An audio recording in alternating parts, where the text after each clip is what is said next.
on YouTube or some other way. I'm informed that channel 21 is not working yet.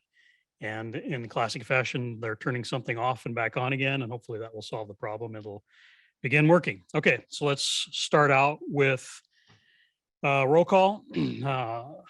Jerry Norman, I think, is not able to be here this evening. So let's start out with people at the dais here. TC Labby. I'm here working on the getting logged in over there. Josh Amato. Here. I'm Mark Boffman and I'm here. Mike Bresco. Here. And Carrie Bosworth. Here. Okay, and just as a reminder, we're still working on getting our 7th planning commissioner, so we only have 6 of us. Next, let's do the meeting accessibility statement.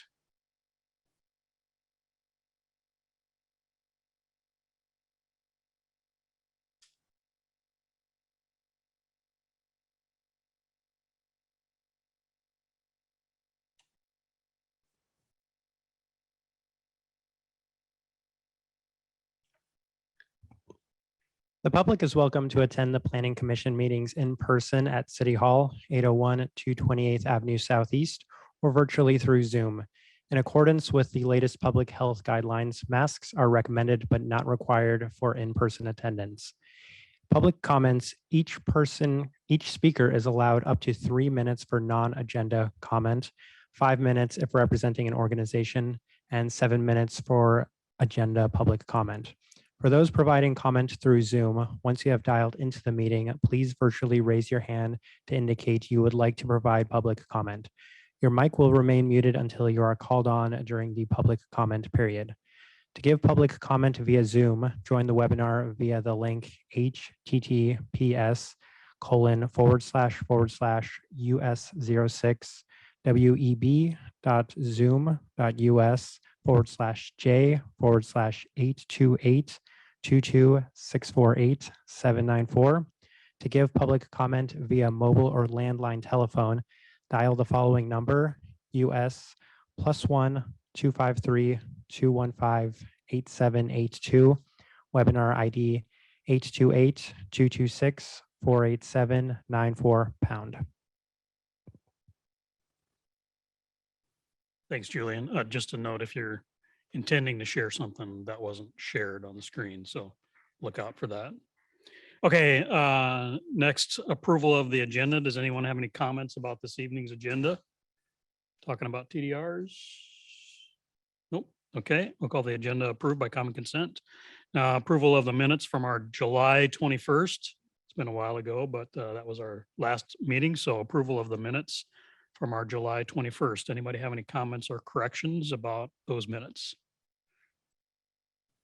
No comments. So we'll call the July 21st minutes approved by common consent. Next is non-agenda public comment. Do we have some non-agenda public comment? I have 2 hands raised. I will start with Mary Wichter. Ms. Wichter, I will promote you to panelist.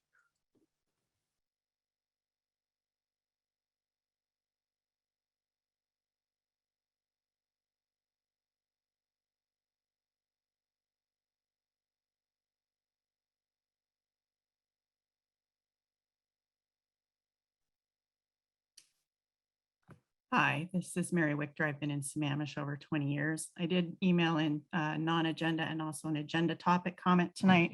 And I did want to point out that the agenda, which was written very well with the packet, it does not have how people can send in written input to the meeting other than Jay Bravo or Julian Bravo, but it doesn't say how to email the Planning Commission, which I think if you copy both, it's good. So maybe that could be updated. And then for non-agenda, I wanted to talk about other things that can be used for land in order to preserve it or make it used well and not have to be developing it. A long time ago, there was native growth protection easements in King County Stormwater Code. Those eventually became known as sensitive areas in 1990. And then in 2005, they became known as critical areas. So I'll be talking about that a lot tonight. And there are things that are regulatory things that you can do, such as zoning, subdivision codes, clearing and grading, and critical area regulations. And those are required so that you can do things for land use. The things that are non-regulatory are, for example, public education, or things that would show people how to do things. Conservation easements. There's something called purchase of development rights. So you're not transferring them, but you're purchasing them. And an example of that, I believe, is in Redmond, where 60-acre soccer park is. Just west of that is an area that's farmed, and then an area with a white barn that they cannot use for athletic fields because that restriction was put on later. So the people there had sold the development rights a long time ago, but it's used as open space, and some of it does have athletic fields and others it's restricted. The other thing you can do is a fee simple purchase. That's like an outright buy. I believe the Parks Commission has had about $13–14 million in land acquisition. I think they've spent about half of that. And the important note on that is, when I listened to a meeting quite a while ago, whenever they get grant money to match their purchase money, that grant money goes into the general fund and does not go back into the land acquisition fund. So if anybody cares about that, you might give public comment or inputs to the parks and or for budgeting to city council. I learned that through meetings long ago. So in addition to fee simple purchase, you can do less than fee simple purchase, which means you don't have to purchase the whole thing. You can also purchase with a lease back. You can do buffering techniques, land trades, or conservation easements. And while conservation easements sound cool, they really restrict the land. They don't give a lot of monetary things to people. So a lot of times those aren't necessarily as useful or attractive to people. A couple other things that are non-regulatory is green infrastructure planning, which I actually don't know what that is. Open space acquisition, like I said, like land acquisition, like our city does, and open space zoning, which I'm also not sure what that is. And then purchase of development rights in addition to transfer of development rights. So those are the things I wanted to bring up. I did email in, you can read more about them, and thanks for listening. Thank you, Ms. Wichter. And we have one more hand raised. It's for a phone number ending in 6810. I'm going to promote you to panelist.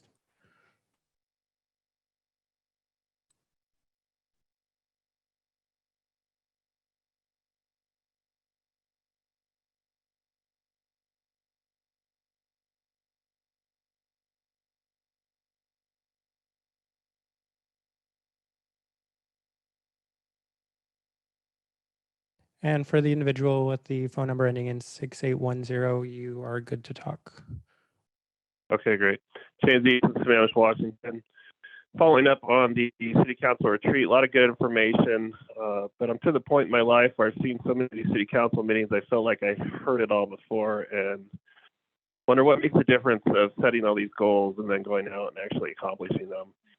And I got thinking in my professional career, and I know Mark, being the chair of and he builds stuff. I know you guys build stuff using all sorts of schedules, metrics, uplight charts, KPIs, performance indicators, you name it. I'm sure Mark can go in and look at an S curve or a banana curve, ramping up into a project and know whether or not he's going to be on schedule or be behind schedule. We measure yard of concrete, we measure pounds of steel installed, you name it, there's a chart for it and tracked. And I think of all the helpful KPIs that are out there in the business industry.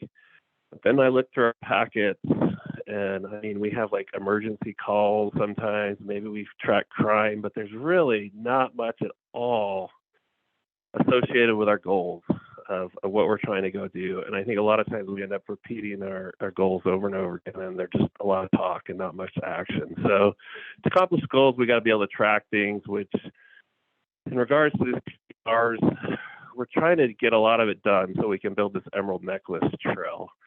And in the meeting on Monday, there was some talk that made it almost sound like we were really close to having the land that we need.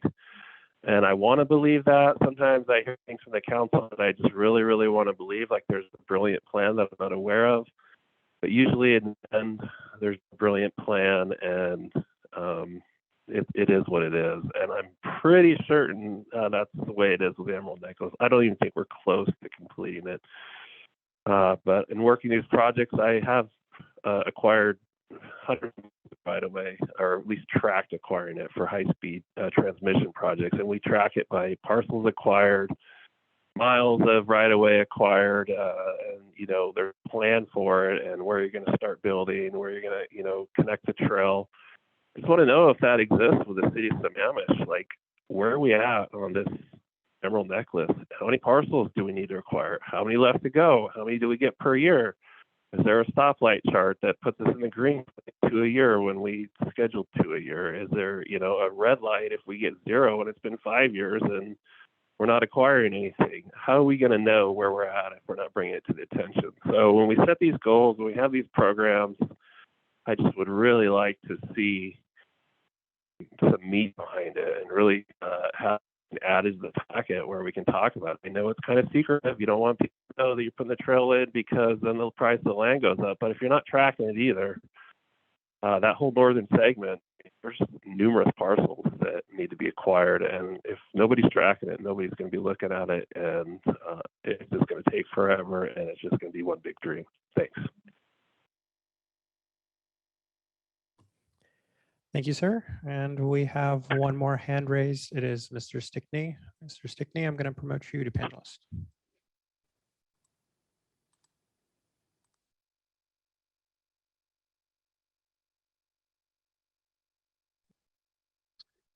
Good evening, planning commissioners.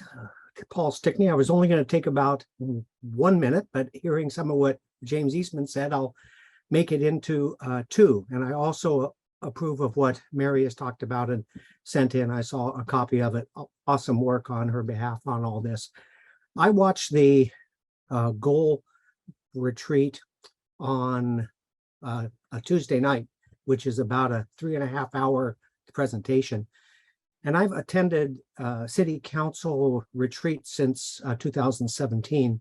I've been involved at meetings longer than that. But in my opinion, the facilitator here was just extraordinary. And I may not have this exactly right. Her name is Marianne Beard. And she was involved in finance, assistant city manager, and city managers for years before consulting. And her depth of knowledge and able to shift gears and add important things to comments on the fly was just extraordinary. I suggest that you watch this. Something else that I very much appreciated. I think 7 unique council members brought their lists to this meeting that, in my opinion, were each of their own list that they each spent quite a bit of time on. And it was what was important to them, rather than coming up with sort of a community list of several council members that, you know, presented the same information. So it was good. Now, having said that, what James Eastman has said, I'm going to pare it back ever so slightly. What I have noticed over the years is in Sammamish, there tend to be 2 types of goals. They're all in writing, but the things the city really wants, it does gather data, it does measure, it does report back, it does make adjustments because they're high priority. Things that the city, for reasons of its own, wanted to put in print, but never really wanted to make happen. None of those things happen. So I agree with James that if you're going to have goals, they should all get a similar level of attention, both in the natural environment and the urban environment. So that's my non-agenda comment. I look forward to hearing what you have to say about TDRs, and may chime in with an extemporaneous comment at the end and may not. All right. Have a good evening. Thank you, Mr. Stickney. And we have no more hands raised. All right, thanks to everybody. Next is our main agenda item for this evening. It's a new business item, which is a presentation, which I think Kelly's going to do about TDRs, or transfer development rights. So Kelly, I see your smiling face, so let's go. There we go, clicking on all the right buttons, I hope. Okay, here we are. I do want to forewarn the audience tonight and the Planning Commission. I am recovering from a cold and have a lingering cough, and I'm going to do my best to get through this presentation without having to take a pause. So bear with me. Okay, here we go. So good evening, Planning Commission. My name is Kelly Hildy and I am the Deputy Director of Community Development. Tonight, I will be presenting an overview of the city's Transfer of Development Rights program.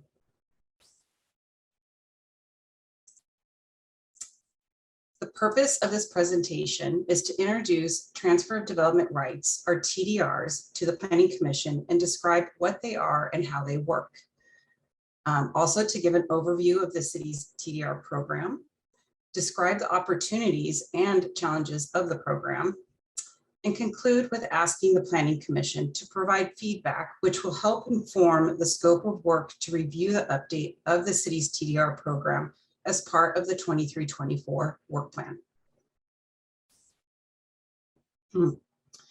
The TDR program is a market-based mechanism that encourages voluntary transfer of growth from places where a community would like to see less development, referred to as sending sites, to places where a community would like to see more development, referred to as receiving sites. Owners of qualified sending sites can choose to separate some or all of their unused development rights from their property and then sell them to a developer who can use them to increase density at a qualified receiving site. While the seller of development rights still owns the land and can continue using it, a conservation easement is placed on the property that prevents further development. A TDR program protects land resources with public benefit, such as farmland, forest land, community open space, and other environmental resources, while at the same time providing additional income to both the landowner and holder of the development rights. TDR programs are recognized and encouraged in the Washington State Growth Management Act, GMA, as an innovative land use management technique that transfers development from areas the community wants to conserve to areas where growth should be encouraged, consistent with GMA goals. A TDR program does not limit growth. Rather, it allows communities to plan more effectively by directing that growth into areas, excuse me, most appropriate for it. In comprehensive plans and development regulations, communities can identify which areas are suitable to grow at higher intensities and how much additional development is desired. TDR programs can be designed to accommodate the needs of each community. Jurisdictions can customize the elements of the program to reflect their conservation and development objectives, as well as market conditions and growth patterns unique to a particular area. So who benefits from a transfer of development rights program? Well, first, the landowner receives market-determined financial compensation for conserving their land while retaining ownership of their property. Developers are financially motivated to purchase TDRs as they are able to increase residential density or commercial square footage for their project. And the public benefits from the program through recorded conservation easements that preserve and protect urban forests, farmland, open space, sensitive areas, and wildlife habitat corridors for future enjoyment. Today, there are 15 cities and 4 counties that have adopted TDR programs, including Sammamish in the region. And with that, let's dive into the city's TDR program. The policy framework for the city's TDR program was first established through creation of the city's town center plan, which was adopted in 2008. The plan identifies that allowing residential density transfers from outside the town center subarea would better protect ecological resources and open space with public benefits. Such transfers would allow developments in the town center to exceed the allocated residential density and commercial capacity, since it would be reducing density and capacity in other parts of the city. In 2011, the city adopted the Town Center Development Regulations. The code allows for TDR credits to be converted and used as bonus residential units or commercial square footage to achieve planned maximum density. This was followed by the adoption of the city's TDR program through the addition of new city code. The TDR program includes both internal and external sending sites with transfers to the city's town center subarea. The initial city TDR program gave priority to internal transfers through density incentives. Shortly after the creation of the TDR program, an interlocal agreement between King County and the city of Sammamish was negotiated and executed. Once the agreement was approved, the city amended the TDR code, which changed the priority of sending sites from internal to external. In 2019, 2 applications for development, were submitted to the city, which included TDR credits from external sending sites as approved through the city's interlocal agreement with King County.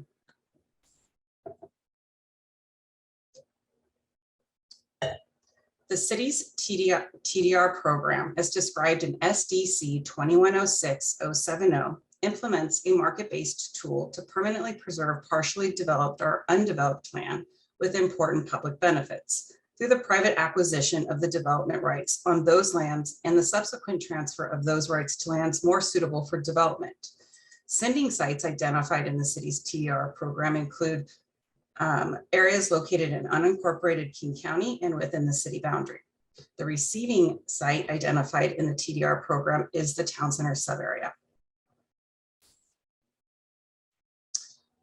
The City of Sammamish and King County Interlocal Agreement, or ILA, is part of the city's TDR program. The ILA authorizes the transfer of TDR credits from unincorporated King County to the Sammamish Town Center subarea. The purpose of this program is to preserve rural and resource lands deemed important to the city on an ongoing basis while investing in city amenities. The sending site area identified in the ILA is located adjacent to the city. The sending site area identified in the ILA is located adjacent to the city, south of State Route 202, north of Southeast Issaquah Falls City Road, and west of 308th Avenue Southeast. This area is also known as the Emerald Necklace. The external credits are managed by the county, which has adopted policies, regulations, and administrative procedures to implement the agreement and to manage the purchase and sale of TDR credits through the use of the TDR bank. The county bank facilitates the private TDR moment by bridging the time gap between willing sellers and buyers of TDR credits. Under the ILA, the county manages up to 75 TDR credits for use in the town center receiving site. Of these 75 TDR credits, the city agreed that the first 20 would be used prior to accepting TDR credits from any other sending site, including internal transfers, pursuant to the TDR conversion ratios established in the receiving site incentive table. 1 TDR credit from an external sending site will provide a development in the town center A, B, and C zones, an additional 3,500 square feet of commercial space, 5 bonus units in the TCA zone, 3 bonus units in the TCB zone, and 2 bonus units in the TCC zone. To date, 10 external TDR credits have been applied to 2 applications in the town center. This includes the Town Center Southwest Quadrant UZDP that is currently under review, and the Brownstones West Preliminary Subdivision, which was approved in May. These TDR credits equate to 38 bonus dwelling units in the Town Center A1 and C zones. The TDR program also provides an incentive process for property owners within the city to preserve land with a public benefit and to provide an administrative review process to ensure that TDR credits are evaluated and administered in a fair and timely manner. SDC 2106-070 identifies sending site areas within the city, qualification requirements, the certification process, restrictions, limitations, and a description of the TDR transfer process. The sending sites identified in the code include the Thompson and Inglewood subbasins, erosion hazard special district overlay, and the Wetland Management Areas Special District Overlay. 1 TDR credit from internal sending sites is determined by residential zone of the property. For example, a TDR credit from a sending site that is zoned R1 equates to 7,700 square feet of commercial space, 7 bonus units in the TCB zone, and 4 bonus units in the TCC zone. And lastly, the TDR program and the town center regulations allows the city council to sell 240 residential density credits from the town center D zone to development in the town center A zone at a 1-to-1 ratio. For example, if 10 dwelling units are purchased from the D zone, they may be used to develop 10 dwelling units in the A zone. Funds from the sale of TCD residential density credits can only fund public benefit projects within the town center sub-area, such as parks and roads. Developments that purchase TCD residential density credits must also achieve a higher level of design performance than those specifically required in the town center development regulations.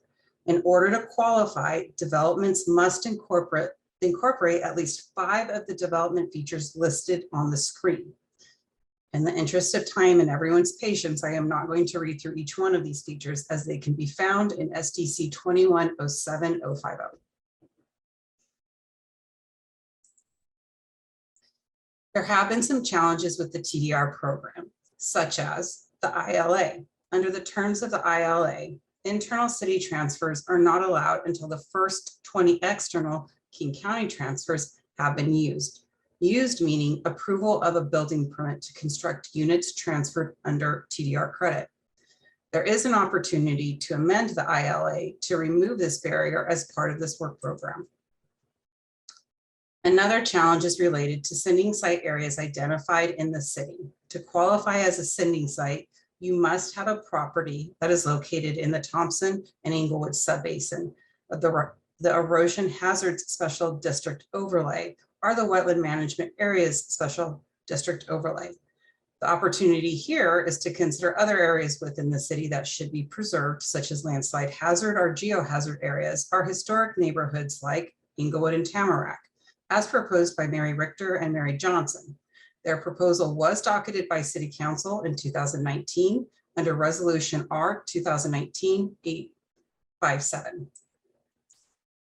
Lastly, the only receiving site identified in the city's TDR program is this town center sub-area.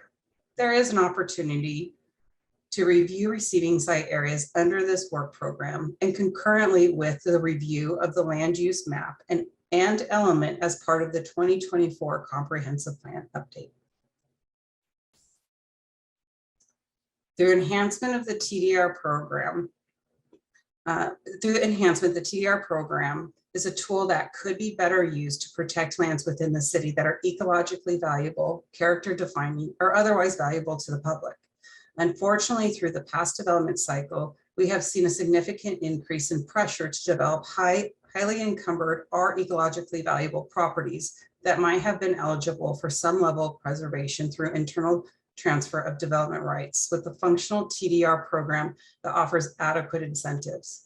With that said, the timing couldn't be better as RCW 3670A130 requires the city to update the critical areas ordinance concurrent with the 2024 comprehensive plan periodic update, which is due in December of 2024. This presents a unique opportunity to consider new city objectives brought forward with the comprehensive plan and the critical areas ordinance update, including changes to internal and external sending site parameters, incentives and ratios, receiving site locations and requirements, and overall program application. City Council agreed and directed staff on July 12th to budget for and include in the 23-24 work program a review and update of the city's TDR program and King County TDR ILA. This work will occur parallel to the comprehensive plan periodic review update and critical areas review and update with the target TDR program update package bundled for adoption with other code updates by December of 24. With that all said, we would like to hear from the Planning Commission. The feedback received tonight will help inform the scope of work to review the update of the city's TDR program as part of the 23-24 work plan, as directed by City Council. In addition to the questions listed on the slide, staff would also like to know what additional information can be provided to the Planning Commission to assist with this work program. And with that, Mark, I will hand it back to you. Thanks, Kelly. I know that this is a pretty substantial, meaty topic that we're going to revisit likely a few more times. So this will just be the start of it. Let's start out with questions for Kelly. How about starting with you, TC, since you're down there at the end? None for me at this point. Okay, Josh? I do have some. First question, if I read that right, why do the lower density sending sites result in more capacity in the receiving site? It looked like R1 resulted in 7 additional or something like that. I can't remember what the table had, and I could have read it wrong. Yes, I will now, I'm going to share my screen again so we can pull that up. Okay.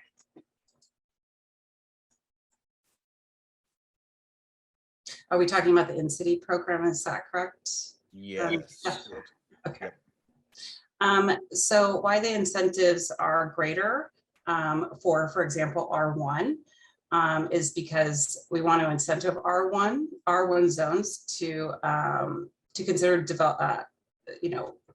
selling their development rights and putting a conservation on that property. So here it's highly incentivizing those development rights from the R1 zone to preserve that property to go into the town center sub area. Okay. So with that one, I guess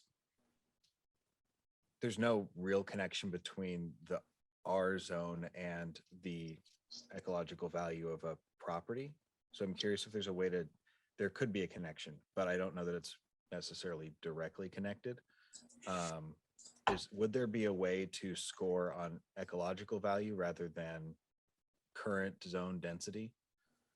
Because you're not going to have that. I mean, you could, but you really would have less disturbance potentially in an R1 versus an R6. Yes. I'm taking notes, so that's why I look like I'm off screen. No, and I think that's something that should be looked in as part of this work program and considered under that scope of work. So scoring ecological value to determine, and I'm reading this back to you so you can tell me if I heard correctly, to determine the number of TDR credits from a specific sending site. Is that correct? That's correct. Yeah. So and connected to this, who determines the price of a TDR? Is it entirely a private negotiation between the seller and the buyer? Yeah, that's all determined by the market. So the need for transfer development rights. So the desire to develop in areas like the sub area, that will be a factor in determining the value. The number of TDRs that are out there in the market, is it saturated? Is it not saturated? There are plenty of factors, but yeah, it is for the city's in-city program for the in-city TDRs. The only responsibility the city has is that we certify them. So once they meet the criteria, a property owner meets the criteria, their property meets the criteria, and they've recorded that conservation easement, we produce a certificate, then that they can go and negotiate with the developer on the private market. Okay. So I ask because an R1 property would, in most cases, have less value than an R6. Mhm. But to a developer in a TDR, it's going to have more value. So Right. there's kind of a reverse market incentive there that I haven't wrapped my head around whether that's good or not, but it's just noting that. I think that's a really good question because I'm trying to wrap my head around that as well as you bring up that point. So I think that's something that should be discussed for sure. Can I just ask a parallel question? What is a credit? So several times you said a credit from a sending site results in certain, in this case, you know, there's a table that shows it. But what is a credit? What determines a credit? So credit would be like one TDR, so one development right. Sometimes you'll hear it referred to as a certificate, as a credit, as a development right. It's all the same thing. For the purposes of this presentation, we're referring to it as a credit. So for example, one TDR or one development right, TDR credit equals 7 dwelling units in the R1 zone if sent to a TCB zone in the town center. So does that mean an acre in an R4 that's developable is 4 credits? Yes, that is correct. So in R1, it's only an acre is only 1 credit. That's correct. Yeah, okay.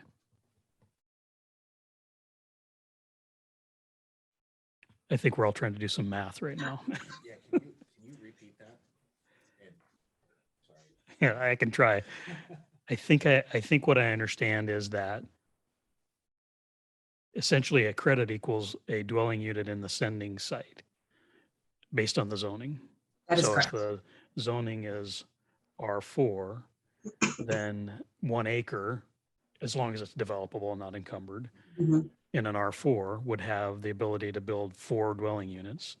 And so that would, if you could transfer development rights for an acre's worth, that would be 4 credits.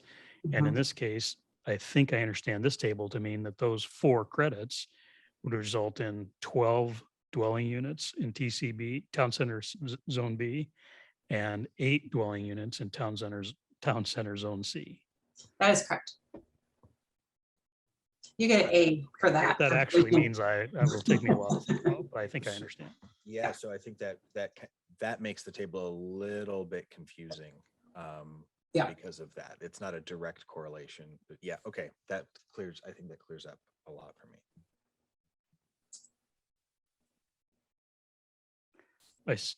Carrie had her hand up. Carrie, you want to go ahead? Sure. Thank you.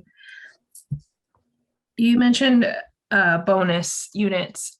Are TDRs part of, like, there are different kinds of bonus units, is that correct? Yes.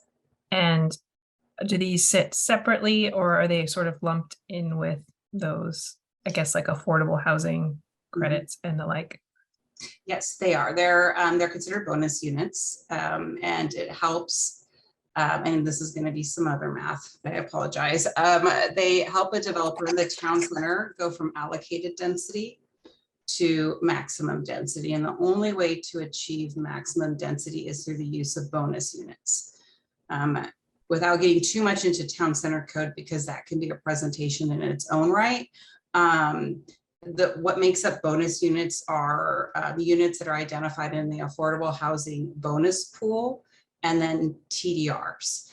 And so what TDRs help a developer achieve is the difference between, say, allocated density and the maximum density. And I think I read, I'm not sure if it was in the ordinance, and I could be wrong, that the maximum excludes TDRs. TDRs. Yes, so TDR, you can exceed maximum density in the town center A and B zone with the use of TDRs. And that's a provision in the town center density calculation, density and dimensions chapter of the code. You cannot exceed maximum density in the town center C zone at all. And for those who are not familiar, the town center final environmental impact statement, or EIS, only studied 2,000 units in the town center sub area.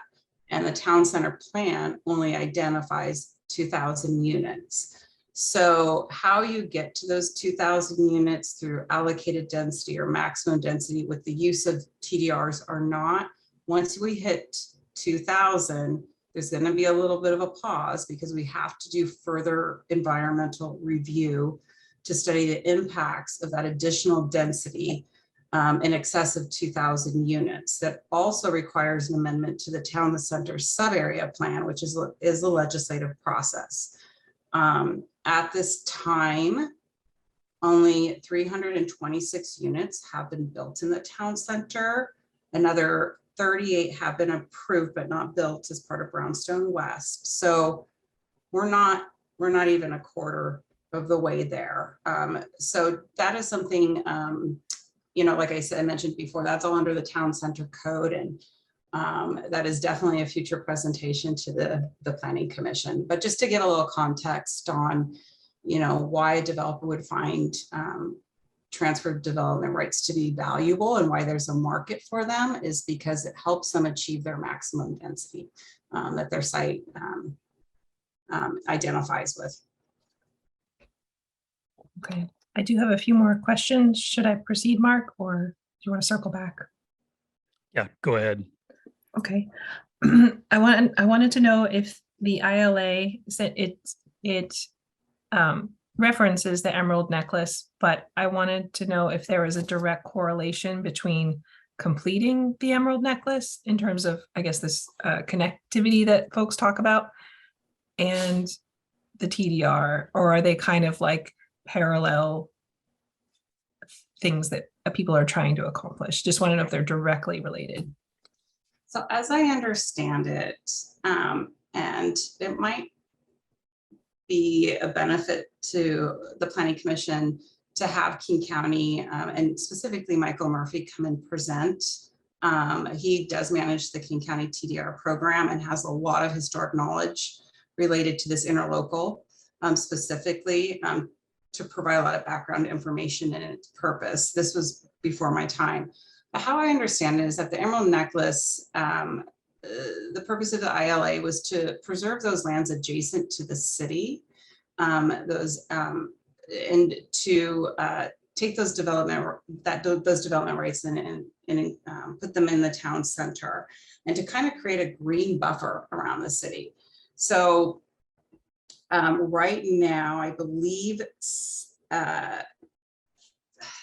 they have King County has purchased 64 development rights, TDR credits within the emerald necklace. And I do have an email to Michael Murphy to confirm that. I think he's out this week. But those development rights are from the Soaring Eagle. There's like a little notch property right in here, like 30 acres. And so I know we received 20 TDRs from 20 or 22 from Soaring Eagle. Also Patterson Creek. So some development rights were certified here.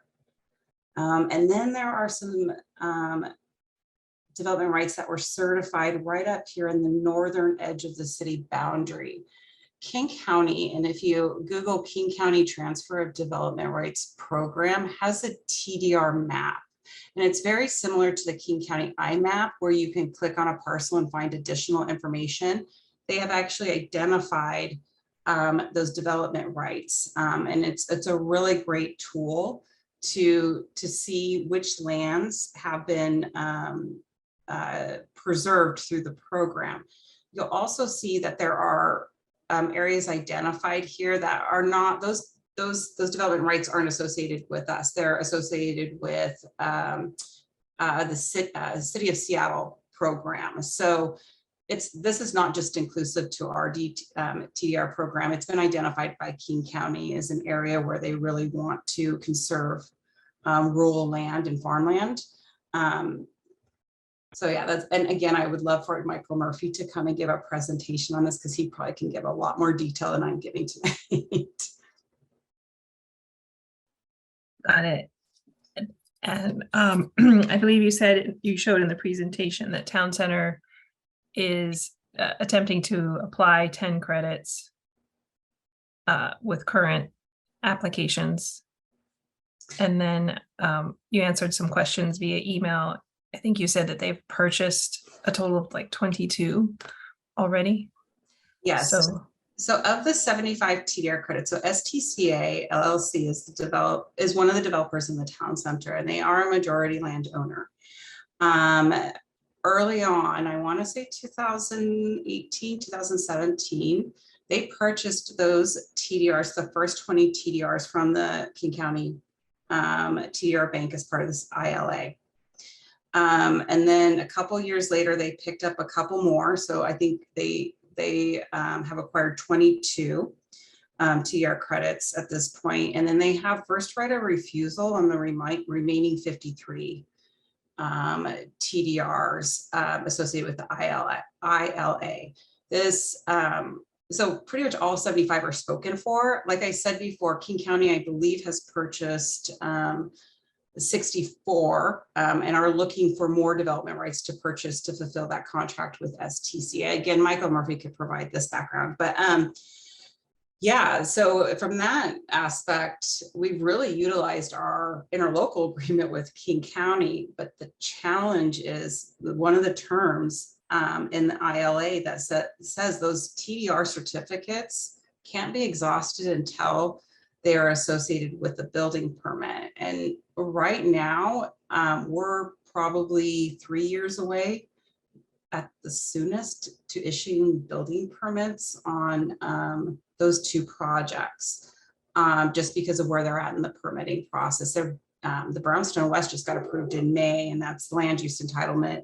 Then they need to do site development, and then they move into building. So we're a ways out, and so because of that, it's a barrier in that we can't utilize our in-city program because of that language in the ILA. And so we have an opportunity, and King County is receptive to it. They understand. I think this was an unanticipated,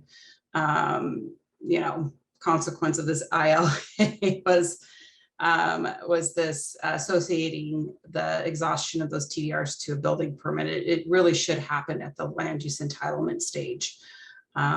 So anywho, that's one thing we'll want to look at when we go to refine and update this program is taking a closer look at that ILA. Great, thank you. I will pause there for now. Yep. Okay, TC, I see you have your hand up there. Yeah, I guess maybe the thing that I don't understand, and I know that I'm a simple person, so please feel free to use small words with me. Why, based on what I've heard, why does a TDR credit allow for a developer to over encumber a development based on the TDR credits that they've purchased? So as I understand it, you go off and you look at an area and you say this area can support X number of homes, Y number of people, whatever. And developer comes in and says, okay, great. I'm going to buy some TDR credits and I'm going to make some of these affordable. And I'm going to put even more units on that property than what's allocated. Did I totally miss the mark on that?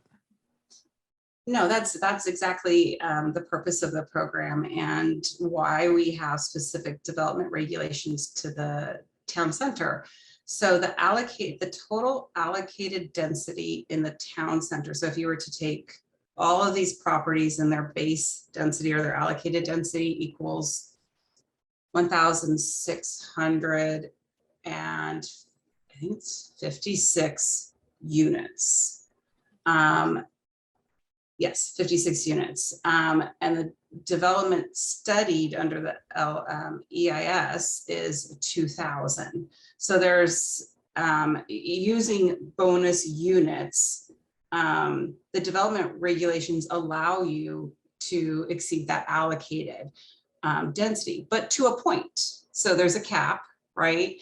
To a point we get to 2,000, and even prior to getting to 2,000, we're going to want to look at that EIS, and the city council is going to need to make a decision if they want more capacity in the town center, and if so, they're going to need to look at doing further environmental review and amending the town center plan. So you're correct in understanding that, yes, you can exceed your allocated density in the town center, but the code allows you to do so up to a certain point. I don't know. I guess I feel like this is like a backhanded way of shoving more stuff in.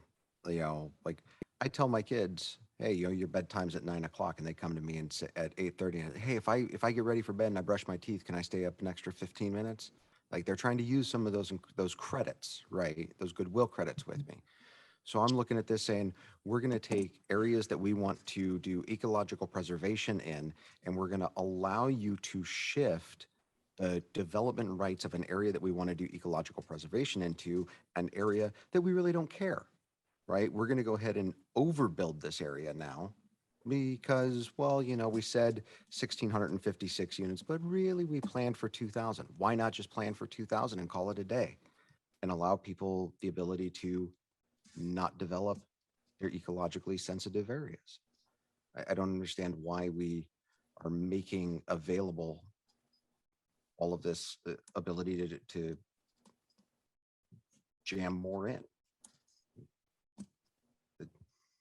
Again, please use small words with me. I'm sorry for being a simple person. So the environmentally studied capacity of town center is 2,000. And so yes, you're preserving those resource lands and you're transferring that development to that sub area that has studied that impact up to 2,000 units. So it's a small, at this point, it makes sense because we know the sub area or this town center sub area can hold that capacity. We haven't reached that capacity yet. We're at the beginning of it. So I think it makes sense up until 2,000. And then after that, we don't know. We need to do further environmental review. So that was determined back when the town center plan was adopted. The environmental work was completed and those development regulations were written and adopted.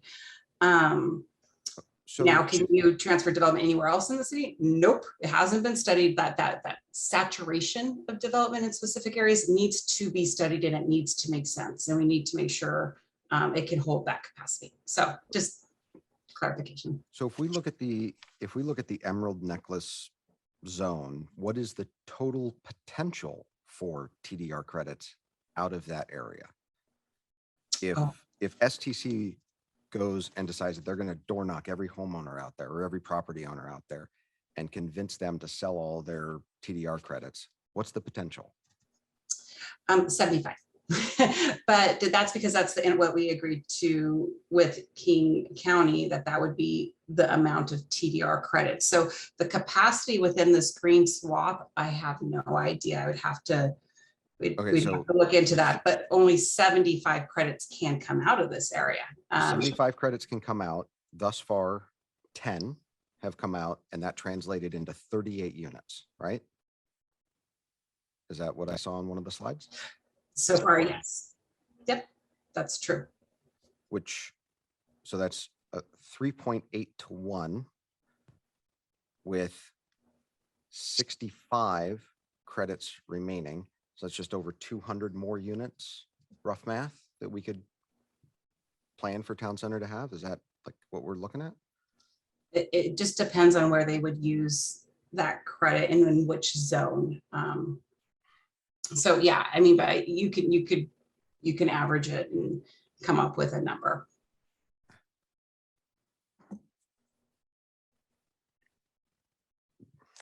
Can I ask a related question, Kelly? What's the, Sure. You use the term allocated density, Mhm. but there's also what's each area is zoned for, Mhm. R6, and then you do the calculations based on the developable land. How do those things relate to each other? And I guess my question is, if the zoning in town center gives us a number of the maximum number of units that can be constructed, and the EIS set the number at 2,000, how does allocated density fit within those terms? Yep, and if you can give me one quick second, I will tell you. I have to, you'd think I would have this all memorized, but I do not. So just one second. One of the questions I've trying to get to, which is kind of similar to what TC was asking, is can this program, and let's set aside the affordable housing for a second because it's kind of a separate thing, but can a TDR program cause us to exceed the zoning density that's allowed wherever it gets applied, whether that's town center or you mentioned other places, but if the zoning for a 10 acres is R6, so that would be 60 maximum, then you have to do the calculations for the real number based on what's developable. But let's say it's 60 maximum.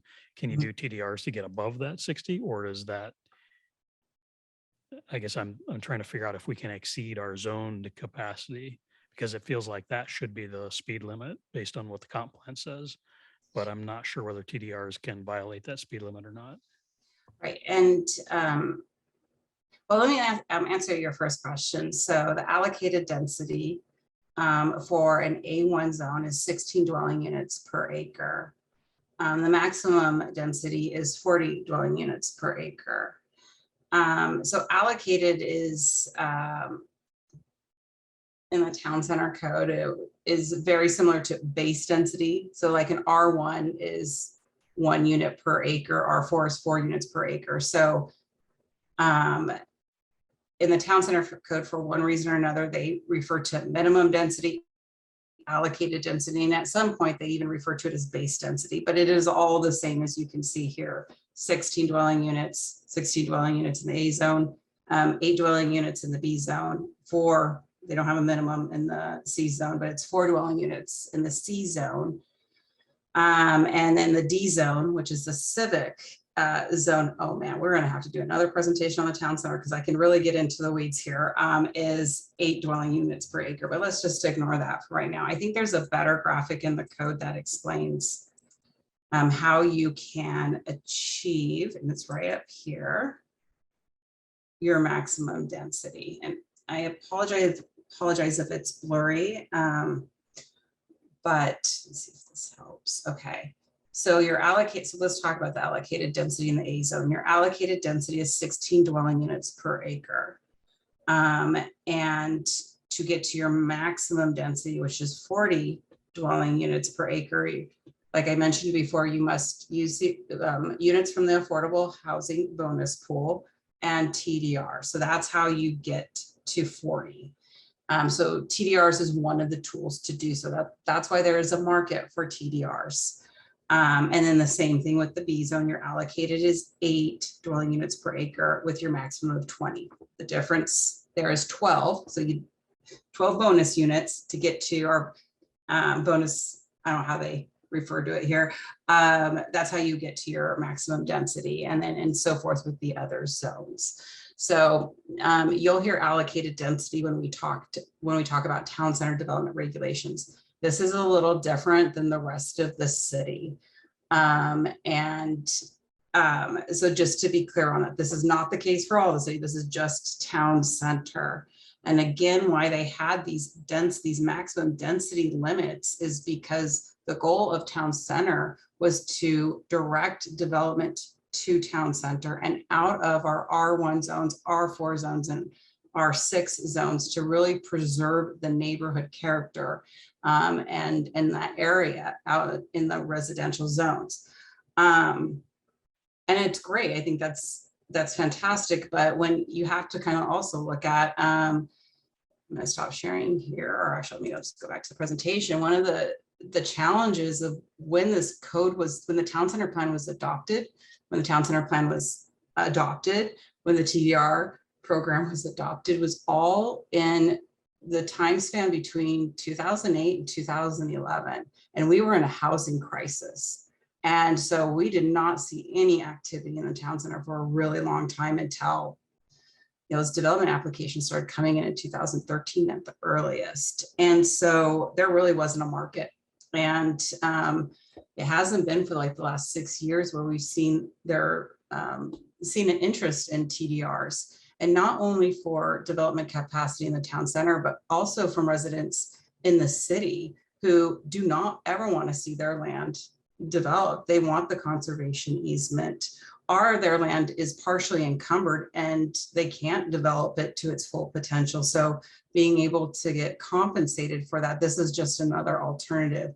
So we've seen interest in the TDR program grow. And really, I feel like that correlates with the housing market. And so it's up and down and the interest is up and down. So anyway, just again, providing more context out there on kind of the, just the journey we have been on since 2008, and when that town center plan was adopted and all of these regulations were adopted to support that sub area. Okay, Commissioner Briscoe has been very patient over here, so go ahead, Mike.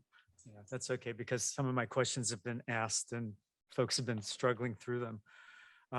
This is kind of a technical topic. And as I was going through and preparing for this, I was finding myself trying to do some what ifs or examples, and I actually couldn't. Like, Mark, what you did with the calculations was a piece of that. And I think for the average resident, it'd be hopeless, right? So I guess one of the suggestions I would make is to work through, and I'll call it kind of the marketing of this, these various examples. So for example, TC was raising the allocation, the 1656 versus the EIS at 2000. One way to look at that is to say, well, we're letting more development in. That's not a good thing. People don't want development. The other way to look at that is to say, we actually have capacity for 2000. We've established this, frankly, it's a little complex to think through, but between the allocations for affordable housing and TDR, we're allowing the developers to build to capacity, but only if we could take building rights from other places that we want to preserve. And then that kind of changes that around. It's we've got the capacity and we're going to preserve areas by allowing developers to develop to the capacity. If they don't make the effort to do that, the amount of development is less. It'd be one example of how to perhaps market it. But then the other thing is, just like we've been playing with, these numbers, what does this do to the density and the impact on property owners that may be in some sensitive areas that we really don't want to develop, but without the TDR program or something similar, they could, without us as a city saying, no, we're going to restrict development, that you can't do that through code or whatever. And then in a sense, those property owners are not going to be able to get compensated for that property, the value that's the property. So I think, what I'm saying in all of that is there needs to be ways of bringing this into not, tables and codes and all of that, but just the several sets of, I'll call them scenarios, that would paint these kinds of examples in ways that, most of us could easily understand. So that's one thing. And then the only other additional question I'd have is that it seems like, trying to preserve land, we would want to be able to maybe move on being able to get the TDR program working sooner than the potential date for adopting it in December of 24. And if there's some ways of moving that to, protect some sensitive areas or something like that, I'd be really interested in hearing how that could be potentially done as we have, additional meetings in the future. Absolutely, that's great feedback. Thank you. So I wanted to ask, I'm sorry, Mike, were you finished? I wanted to ask one thing that I didn't quite understand about this is it seems that we have quite a few rules and restrictions about developing sensitive areas, steep slopes, wetlands, and that sort of thing. And I'm not sure if those are for the most part restricted from development as they are, which I know from direct experience that that's the case, then how does the TDR program help further protect those? Because if you're already restricted from developing a wetland on a wetland, is the idea that then you're protecting developable property that's adjacent to wetlands? So if you own a parcel that's 4 acres and 2 of those acres are wetland, now you could do something with those other 2 acres through a TDR program. So now we preserve the whole thing. Because I hear a lot of we need to protect wetlands and steep slopes and critical areas, but aren't they already, for the most part, protected from development? How does the TDR program enhance that? Well, it seems like the entire Absolutely. point is to take those encumbered lands and then allow the property owner to transfer those development rights to benefit financially from stating some sort of protection. Here's land you can't develop on, but if you could, you can sell the rights to develop it to go overdevelop Is that something else. correct, Kelly? I didn't think that that was how it worked. No, our current code says that. So when you take a parcel, so say let's say a 4-acre parcel for easy math, and 2 acres are encumbered. So your total, your total site area is 4 acres, right? So that's your gross site area. And say 2 acres are encumbered with critical areas. You subtract the 2 acres from the 4 acres to get your net developable acreage. TDR, the number of TDRs associated with a property like that is based on your net site area, not your gross. So because you're right, development is very much restricted on critical areas. And so that's already protected. It's for those properties that are partially encumbered with critical areas that see a benefit to a TDR program and can get some financial gain out of that. So it's, TDR, the number of TDR credits is based on your net site area. So but that in your example, they'd still only be able to develop let's say it was an R4, they'd be able to develop 8 houses on the 2 acres that are left. And that would the TDRs that would generate from that would be 8 credits. Yes. I guess I'm still struggling with, practically speaking, why this conversation gets involved in critical areas and steep slopes, because that doesn't seem like it very often would affect those areas that already can't be developed anyway. I think that's a good question. Yeah, I don't have an answer because I think you're bringing well, a very maybe good that's one to put point. on. That's one to put on the parking lot or the whiteboard. Right. But there are other, and so, our code refers to sensitive areas, but there's also forested land, right? Where that's not a critical area. So you could protect that. Our wildlife corridors. Some TDR programs, not Sammamish's, actually identify historic properties, historic areas as a resource land that should be preserved. And so that's something to consider. So what is the criteria for our sending site? And maybe we need to maybe not be so general in sensitive areas and critical areas, because we know those are already preserved lands. Maybe we need to be more specific on what is the resource it's providing that isn't already protected. So if that makes sense. Yeah, I think that a little bit of communication clarity around that might be helpful for people trying to have this discussion. Yeah, I think that's a great point. Thank you. Let's see, Josh.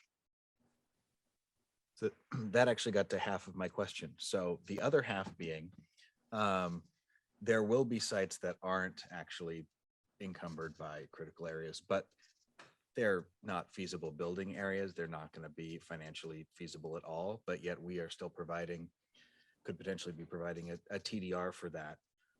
Is there a way to look at a site and determine, it's probably not going to be built on because of X, Y, and Z. And so in our limited TDR capacity, we're going to preserve it for, we're not going to certify it, and we're going to preserve it for an area that is more likely to be built on than this site here. Because anyway, that's my question. You don't have to answer it now. It's just something I'm wondering if it can be considered. Yeah, I think that's a really good question. I think it's something we should consider as part of this review of the TDR program. Absolutely. Absolutely. And I don't have an answer because I don't know the answer. So I'm putting it for us to have a more vetted process. Yeah, thank you very much. Yeah. Carrie, I see you got your hand up. Yes, thank you. As I start to think about, amending or changing, possibly, recommending changes to the ILA, I was reading it and it did sort of seem like it had a natural expiration in it. There's a statement in there about 2016, and we have far surpassed that. So I think even in reading it, it was kind of giving some grace to, if too much time elapses, it's sort of irrelevant.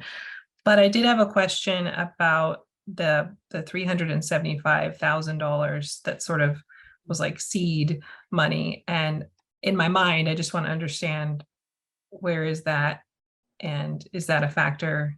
Have we used it? Have we received it? Would we have to give it back? That kind of thing. No, we have used that. I'd have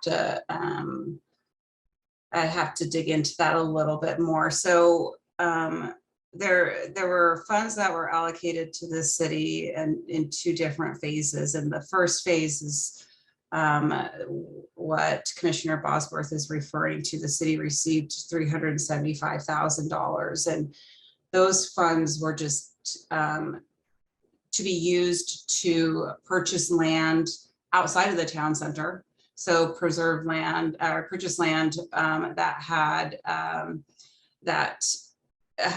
met a public benefit. So for example, and I know this because if we rewind several years ago, this is one of my projects. We used some of that $375,000 to purchase the Sahali parking lot that was then renovated to provide a secondary access into Evans Creek Preserve. So yours truly was the designer and oversaw the construction of that parking lot and that trail access into Evans Creek Preserve. And that part of that $375,000 went to purchase the parking lot itself from the King County Roads Division. So that was the purpose of some of that seed money from King County was, hey, city, we're going to give you this money. We need you to use this for, conservation, preservation efforts, land acquisition, improvements to your existing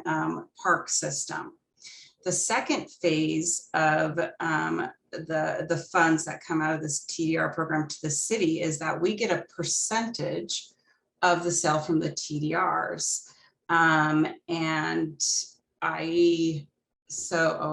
gonna have to look up that number. So when STCA bought the 22 TDRs at, I believe, 80,000 each, we received a portion of that. And I believe it was 25% of that sale came back to the city. And again, those funds can go towards land acquisition, and other conservation and preservation efforts identified in the ILA. And I don't have that memorized. And so the city has done that work. I know they've used some of those funds for property acquisition. I'd have to follow up and let you know which properties have been acquired using those funds. But yes, I mean, we have received a benefit from the TDR program, including the percentage of the sale of TDRs that does come back to the city for public benefit projects. Great. So I guess, and I don't need like a full list. It's just, those are great examples. And just would there be any animosity, or is it kind of like, it's cool, this is all part of how this works? If things were changed or proposed, would there be any uncomfortable situation there? I think that'd be a great question for King County to answer. I don't think so. We have been talking with King County, not just of recently, but over the years, especially when TDRs are being purchased from the ILA agreement. That we have shared this concern about the barrier on utilizing our own in-city program specifically, and they have been very receptive to, hey, let's go ahead and amend the ILA. In no way was that meant to shut in-city transfers down completely, as it has. I mean, this ILA was adopted in 2000 or approved in 2011. It's 11 years. That's that's nuts. So we need to amend that ILA. But and they're very receptive to that. And of course it has to go through the King County Council and our city council. And that's going to be a fun activity, but from the staff level, it is very much something that they are considering as well and would support.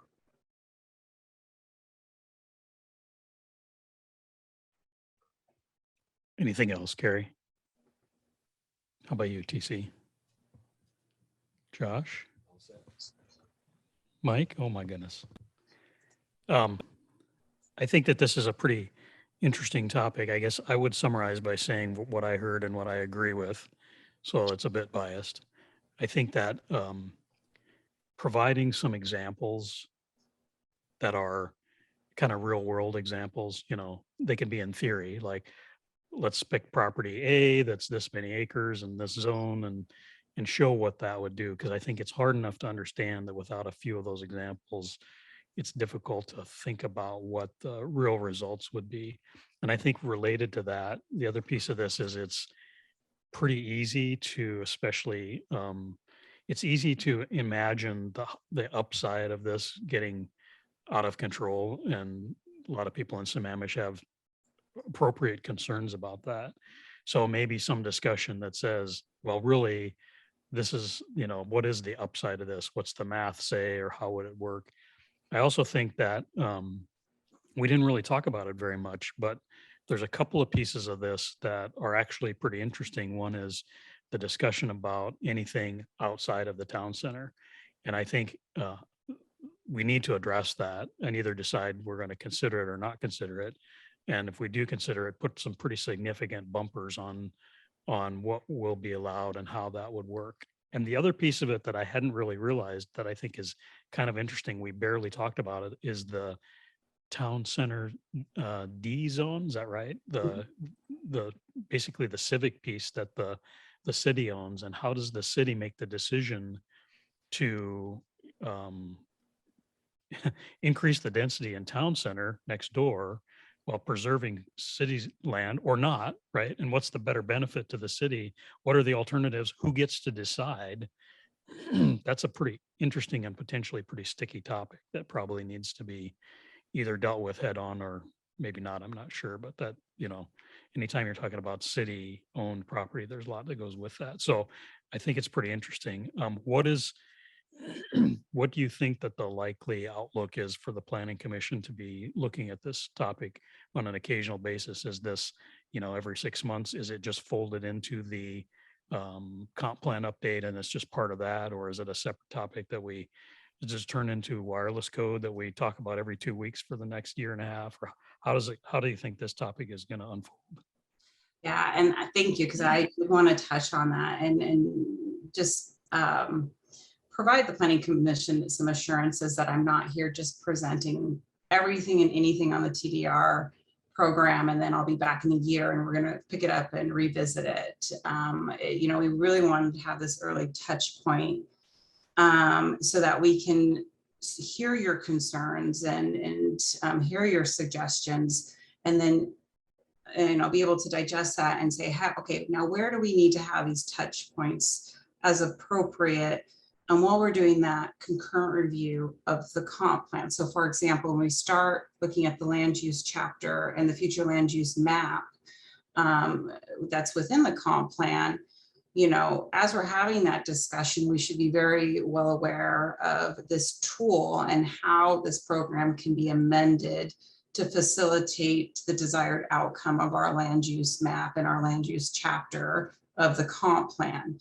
When we're talking about the critical areas ordinance update and we're looking at habitat corridors, oh, should that be a sending site? That sounds like a good idea. Okay, let's parking lot that on the TDR conversation. So all the feedback we're hearing is going to help us start planning how we accomplish this work, knowing that this tool is also going to be reviewed and amended through this process. when we're going to come back to you, I do not know, but we're going to take this information and start putting together a schedule, and then I can provide, you know, a more definitive schedule when we'll be talking about TDRs. I think until we start really getting into the thick of it with the comprehensive plan, which will really be next year, what I wanted to ask the Planning Commission is, as you're really starting to understand the TDR program, not just only in Sammamish, but the TDR program regionally, what that looks like, what information do you want to further understand how TDRs work and how it can be a benefit? This, for example, we could bring in, like I do want to have King County come and present and to provide more background on the ILA and then their TDR program overall, because they don't just do Sammamish, they manage the TDR program for other cities as well. Would it be a benefit to the Planning Commission to have a panel discussion with other cities and hearing how they run their TDR program? So you could ask questions like, because obviously ours has been dormant, like permanently because of this clause in the ILA. I think it could be a benefit to have a panel discussion with other cities who have active TDR programs, who are utilizing it, to ask the questions and to address the concerns that we've heard tonight, and to get a perspective on things that you can consider as part of a recommendation on how we should amend our TDR program. So I'd like to, you know, what can staff do to provide that type of information, or any information in general, to support your work on the TDR program, knowing that it's going to be pretty active here in 23 and 24. So just some of the work till the end of the year and maybe early 23 that we can do to support you. I'd love to hear that feedback from the Planning Commission. Anybody willing to jump into that one? Oh, Carrie's got her hand up. Good job. Go ahead. Yeah. I'll just repeat back what you suggested as a starting point. Definitely would love to hear from Michael Murphy. And yeah, I think hearing from other jurisdictions that have done some would be very beneficial, just to, like you said, you know, either walk through concerns we have, or let them speak, and it'll sort of come out how they overcame their challenges. And then to Mike's and Commissioner Baughman and Bresco, is the examples would be useful too. Go ahead, Josh. I think it'd be really helpful to hear any jurisdiction that really missed the mark, they think, and would have done something different given a redo.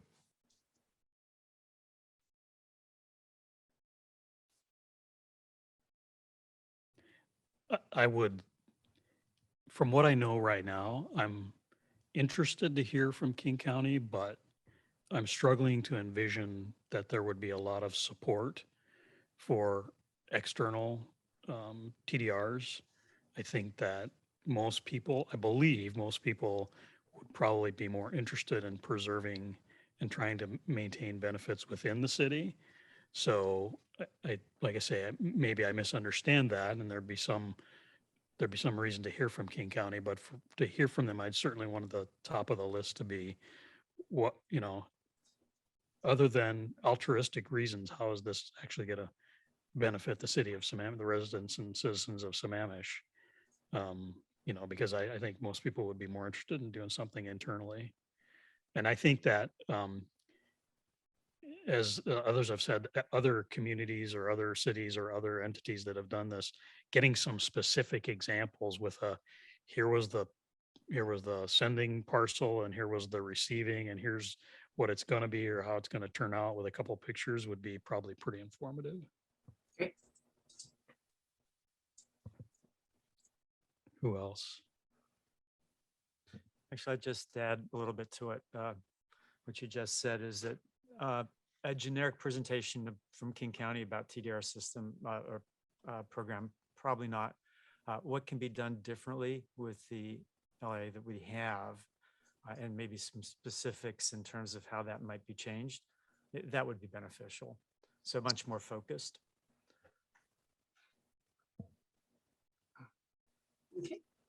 Oh, I've got one.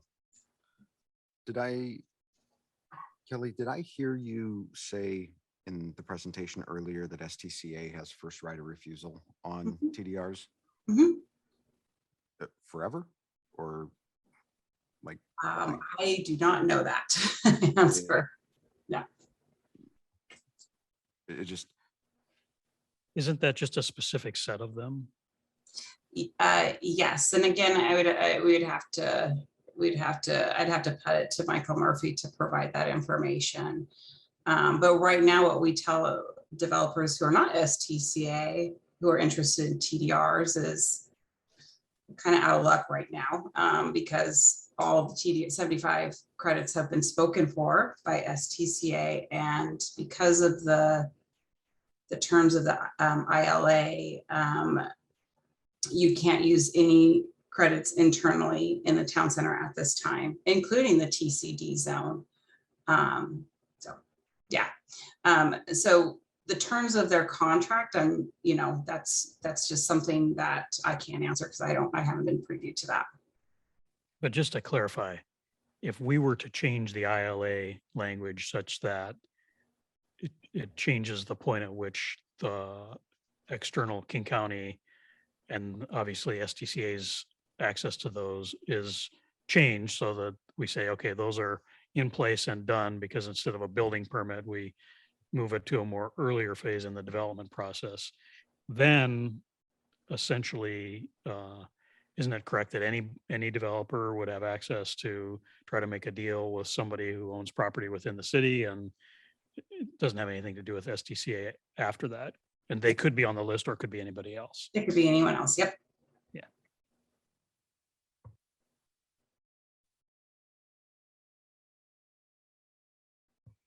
Anybody else with? I think one of the challenges with this is that you don't know what you don't know. So there's probably things that we should be asking you for, Kelly, that we're not thinking of, whether that's technical aspects or specific details or something, but just have to keep the conversation going and try to work our way through this. Probably a good preview for the comp plan discussion. Absolutely. Absolutely. Okay. Anything else from you, Kelly? Nothing. This has been great, and I appreciate all questions, and I appreciate the concerns that have been expressed. I think anytime we touch on the topic of growth, it can get a little sensitive, and that's okay. I mean, that's fine. We're going to be dealing with a lot of stuff with this comp plan update that may make us uncomfortable, but I prefer we have the conversation, we get the concerns out there so that we can have informed decisions on not only our comp plan, but our regulations. So I really appreciate everyone's feedback tonight. And this gives me a lot to do and start working with my staff on how we better facilitate this conversation over the next 2 and less than a half years.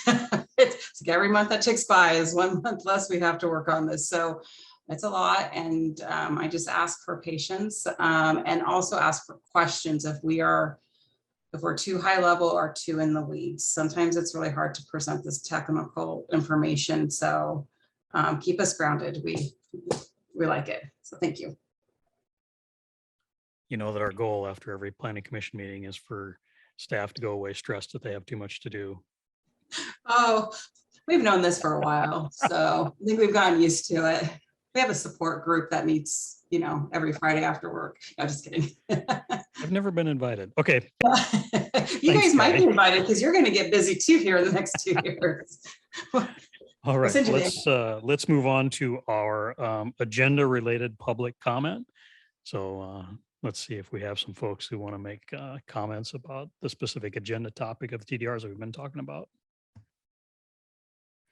Okay, I see 2 hands up. Mr. Eastman, I'm going to promote you to panelist.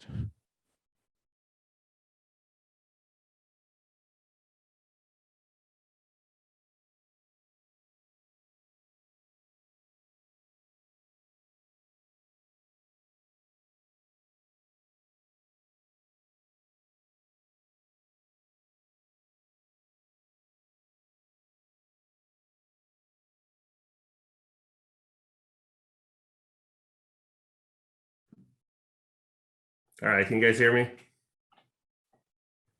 All right, perfect. Well, I was debating on whether or not to start out with the pros or the cons. I do have a big opinion on this issue, and I'm just going to be honest with you. I go back and forth on this, so I figure why not end on a good note. So we'll start with the cons. The reason I don't like the TDR program is there's differences in how King County land is treated versus how Sammamish land is treated. Not only is it only open to King County right now, but Josh, you talked about 1 acre. If it was R4 in Sammamish, that's 4 units. Well, let's say if King County has 1 acre and 0.75 or 3/4 out of the acre is a wetland, well, guess what? In King County, that's still 4 units that gets tripled or doubled or whatever to the town center. And so they get double or triple the density because the way they figure their density is different. If I have an acre in Sammamish and I have 3/4 of an acre that's a wetland, I only get 1. So it's inequitable between Sammamish residents and their land and the county and their land. And in the county's code, there's also a provision in there that doubles rural densities on top of their zoning changes. I don't like that at all. I don't like the history behind this. I don't like the fact that the 20 TDRs that originated, those first 20, those came from the Department of Natural Resources owned land that they sold to King County for like $3 million. And then they sold it to STCA to get the TDR. So they did take a loss on it, but we're creating density in the town center that really wasn't preventing any housing from getting built because the Department of Natural Resources already owned the land. And they could have dedicated the trail easement or whatever already. So I don't like that, but as being a capitalist and someone on the open market, yeah, there is value to that land. I just don't like that the first 20 TDRs came from that. I also don't like that they're taking forever. This has been years, and STCA could very well, they only use 10 and they have to be built all the way to a building final. So we're years away, and that's only for the first 10. The 20 have to get used. So it's just taking way too long. So that's why I don't like this program, and I would prefer a way better program. But here's why we need it, and this is the good note. So I don't know, everyone probably just got their property taxes. I don't know if you've seen them yet, but I've seen mine. I think they're about, on average, I think went up 45%, almost 50% a year. So TC, I also like to keep things simple. And I think to myself, why in the heck are my property taxes so high? And it's like, okay, I took an economics class, supply and demand. The supply gets narrow, the demand goes up, the prices go up. There is no secret that there's a huge housing shortage and prices are through the roof. Is it any of our incentives to lower housing prices? I mean, that's our nest egg. I don't know, really not a big incentive there. Are there city council incentives to lower housing prices across the state of Washington? Probably not. But systemically, at the state level, I mean, is there a point where housing prices become so unsustainable and so high that there is an incentive? And I think we're basically playing that game every year. I keep talking about this, but every year the state is to the point where they're almost forcing policies throughout all the entire cities and the entire state to create more housing because it is a problem.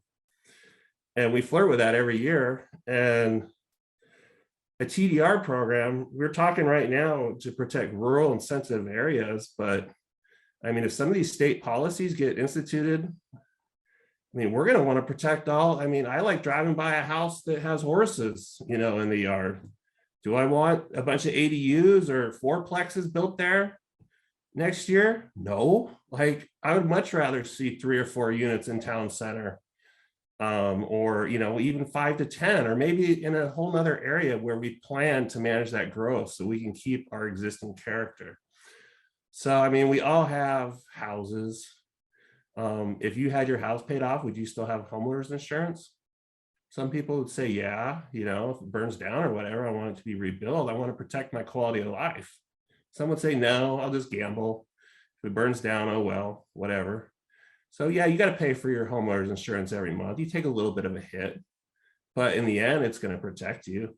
So I kind of look at this TDR thing almost the same way. I mean, yeah, you might take a little hit if you build a few extra houses in town center. You know, your quality of life, you might sit in a little bit more traffic, but overall, it keeps the guy across the street from building a fourplex right in front of your face. That's like your house burning down, right? Like, and we have nothing in place, and we're flirting with this state mandate every single year, and our property taxes just went up 50%. Do we really think the state's going to continue to allow housing prices to just skyrocket and not increase demand?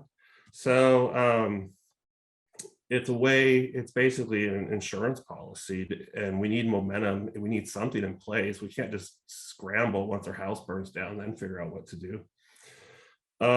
Also, we weaponize things in the city. We weaponize good things that are meant to be good programs, and we weaponize them to prevent growth. We've done it with concurrency. We've done it with our critical areas. We're looking at doing it with some of the other programs in the city. And I mean, if you want to see that, come, walk my property with me. I'll show it to you all day long. But traditionally, we don't want any more growth, so we weaponize it. Once people get a hold of that, that can go away. If I were able to sell some of my property as a TDR program, it is protected forever.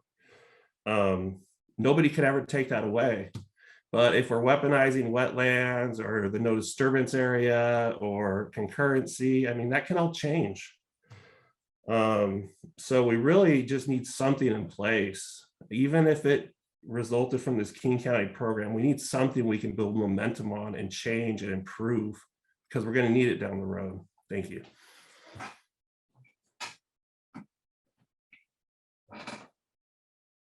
Thank you, Mr. Eastman. And we have another hand up. Ms. Wichter, I'm going to promote you to panelist.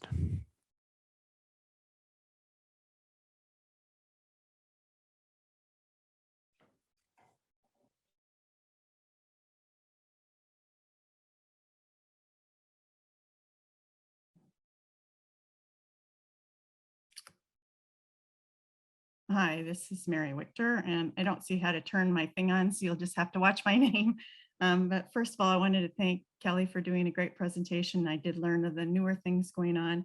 She got most of the math right on the 80,000, city gets 20,000. So they've got $440,000 for 22 units and 375. So it's like 800, 900,000 that they have received to be able to, there we go, to be able to just get that from the TDR. So the city's getting money from it and could use that for open space.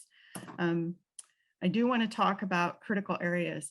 Yep, critical areas, if you're constrained, if you have a constrained parcel, all of it or a part of it, there are rules, but it doesn't mean you can't build. In fact, there are lots in the city that are marked unbuildable from King County, but the city lets you build because they don't want to do a takings claim.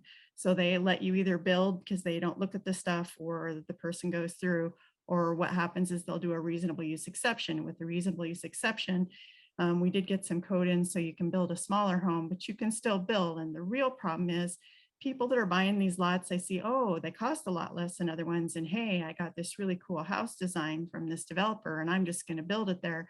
And then they try, or they're like, I need a 5-bedroom house. Well, there's really restrictions for real reasons. It is not safe to build on some of the steep slopes, and it is not safe to build in erosion hazard areas, and it really messes up the land. And then also a lot of the lots that are left over that are vacant today, people either bought and invested in, or they're the really hard to build ones on. And as you say, they're being taxed like they're fully buildable lots, which also isn't fair. So let me give you an example. Inglewood as the plat, which is not an Inglewood subbasin, so it's not allowed, but it does have erosion hazard and air sensitive water body. It was a 1-page paper plat in 1889 when Washington was a territory. And a lot of those have built, some people built on like 5 lots together, some people built on 4 lots together, some people built on 3, some people now are building on 2. But because most of those aggregations have occurred, anything that exists as a standalone parcel or a lot can be built on, even if it's a fragment. And the problem with that is a lot of those have really tall trees on them, really significant trees. If they're in connected canopy, they serve wildlife corridors.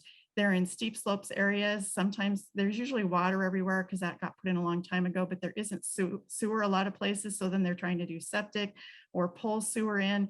And it's just, they're really tiny roads. They're narrower. They don't have sidewalks. They're really steep.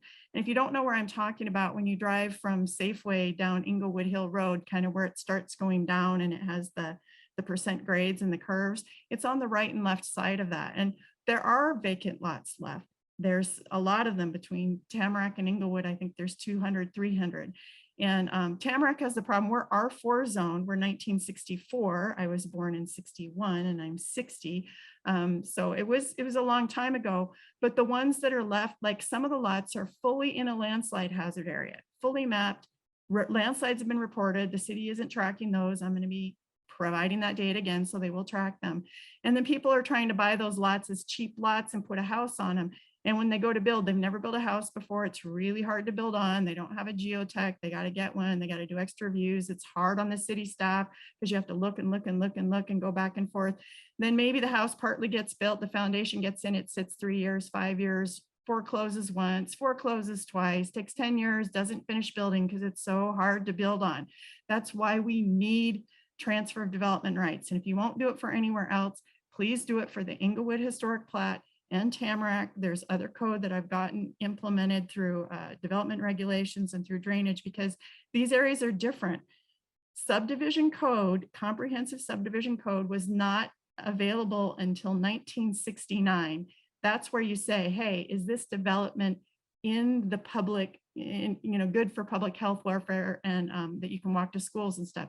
These plats, the paper plat in Inglewood, no one asked that question. They went in a long time ago, but because they're existing lots, and if people own them, people can try to build on them, and the city doesn't really have a way to tell them, no, you can't build on them. They could have a minimum lot size. The city has decided not to do that. I've heard staff defend against my asking it. I've heard staff defend against consultants asking it. So you're not going to get it that way. The real program is TDRs. And in the materials that I emailed in as my first email today, which was on the subject of TDRs, there's a lot of information from the Critical Areas Handbook, from the Department of Commerce, from the Growth Management Act. Critical areas, so you can call them sensitive areas if you want. That's an old term and it needs to get changed in the code, which I've pointed out, and maybe Development Reg Phase 3 will do that. Native growth protection areas, sensitive areas, environmentally sensitive areas, and critical areas are all the same thing, but the new term is critical areas. You are supposed to identify those. You are supposed to protect those. There are two categories the Growth Management Hearing Board says you have to do. You have to do like the fish and wildlife and the streams and the wildlife corridors is one, because you want to protect those functions and features. The second one is risks to property and life. And when you're building in a landslide hazard area, you really can have problems. So the current code doesn't work because King County has to be done first. Then if you can do in city, they're only for erosion. So nothing in Tamarack can qualify, even though we've had landslides. This city has repaired landslides for millions of dollars. They've occurred multiple times, and there's been other things going on about them. And I've also seen where houses have foreclosed 2 and 3. I don't think there's been one 4 times, but we have houses now that I think are on their 12th year trying to build 3 or 4 of them. And the road is closed there and it shouldn't be. So it really does impact the environment. It hurts everybody. It's not just, oh, those Tamarack, we don't care about them. No, it hurts everybody. It hurts where the deer walk. It hurts where the water flows.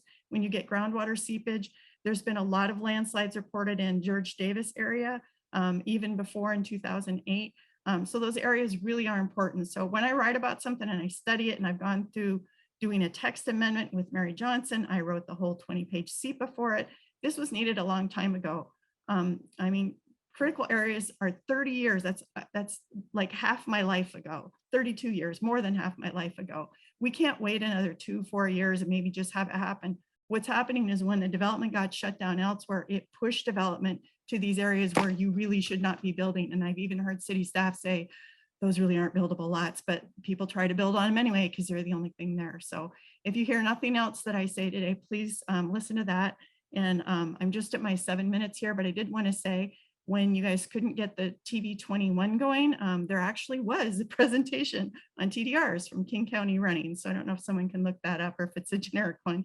And I don't know if it was Michael Murphy, but I was doing the slides going, that's not the city. And I was like, oh, that's the county. So anyway, thank you for listening. And I hope that you'll read my emails as follows up, because it's stuff to grind through and it will apply as we have future conversations on this. Thank you. Thank you, Ms. Victor. And we have one more hand up, and the hand just went down.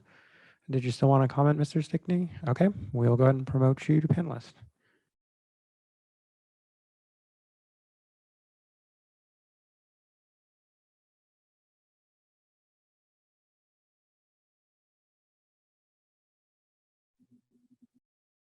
Hello to planning commissioners. Paul Stickney, Sammamish. TDRs is a interesting,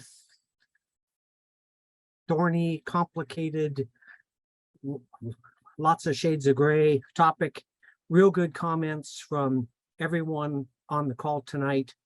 Have a few level setting facts to be helpful in a few positions, then just some general comments.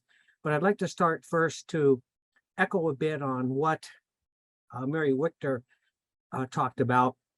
I believe the ILA should be amended especially for properties currently with steep slopes, erosion hazard, environmentally sensitive areas that really are harmed with, development.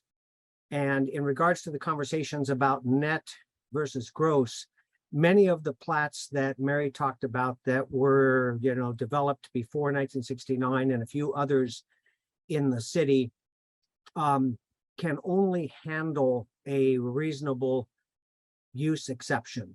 So the way I would see it, without repeating everything that was said tonight, the way I would see that is, person with a site goes in, goes for an application, wants to do a TDR, they have to determine what the net usability would be of that site with an RUE, and then possibly we may want to incentivize them to use a TDR instead of developing for the public good, where there's going to be significant erosion, stormwater, downstream issues with streams. I didn't mean that to be a pun, but I do think that we should exempt the erosion and geologic topics that Mary mentioned, especially where there has been development over the last few years.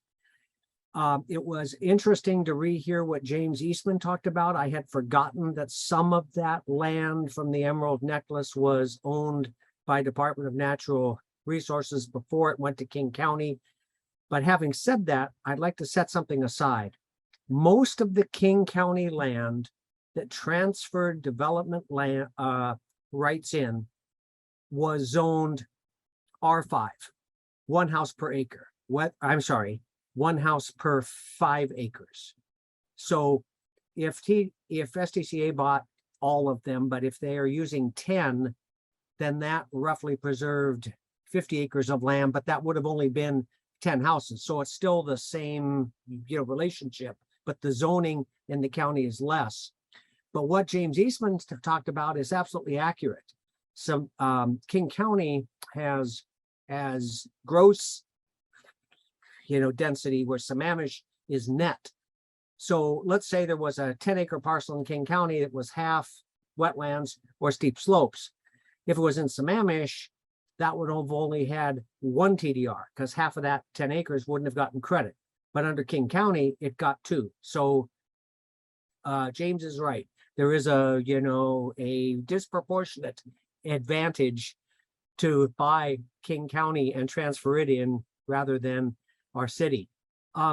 It took me a while to locate it. It seems like the community's been on overdrive with information the last year, but I did find it, and it was a lot more recent than I thought.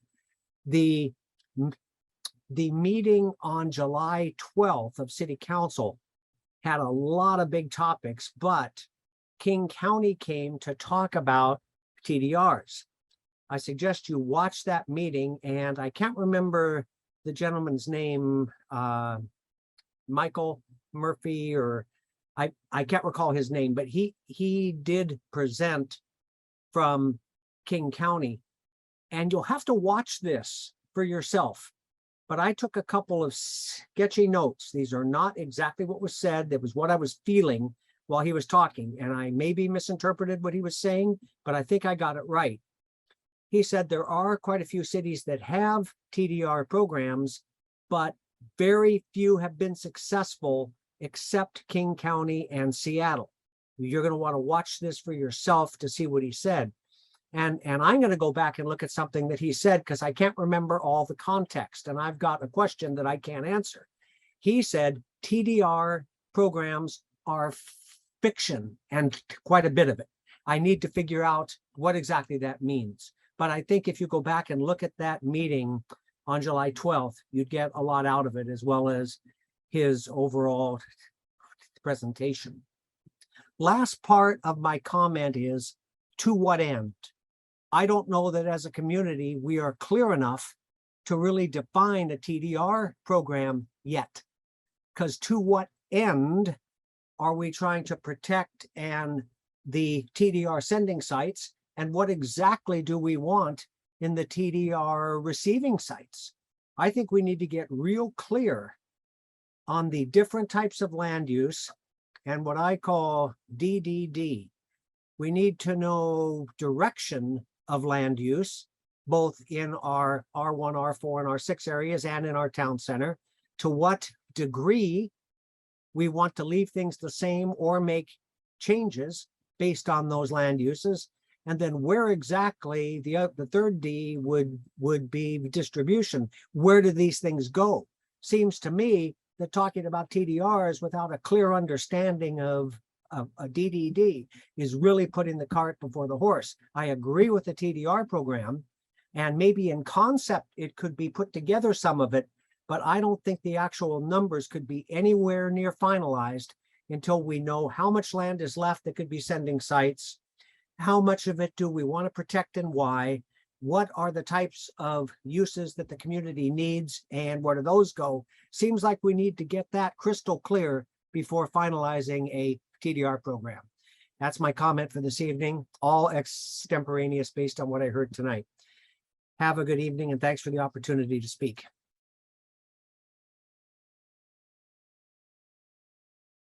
Thank you, Mr. Stickney, and there are no more hands raised. Great. Thanks, everybody, for your comments. Before we adjourn, I just want to take a minute and mention on the calendar. Right now, our next get together is September 20th in a joint session with City Council. And I guess if there's any particulars about that, somebody will let us know. I assume it's in person is acceptable, and any of the specifics we'll have to know ahead of time. And then we have a regular meeting on October 6th. Anything else from staff?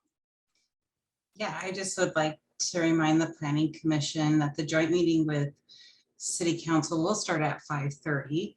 You do have the option to attend in person. And a reminder to those that are watching us tonight, that the materials for that joint meeting with the City Council will be in the City Council packet. There will not be a separate Planning Commission packet. So don't go to the Planning Commission webpage, go to the City Council page where you'll find all that information. And then, yeah, as a reminder, the 15th, there will not be a meeting because of the meeting on the 20th. All right, thanks. Can someone move to adjourn? Move to adjourn. Second. All those in favor of, it's been moved to seconded that we adjourn. All those in favor say aye. Aye. Aye. Opposed, no. Thank you, everyone. Have a great evening, and we will see you on the 20th. Right.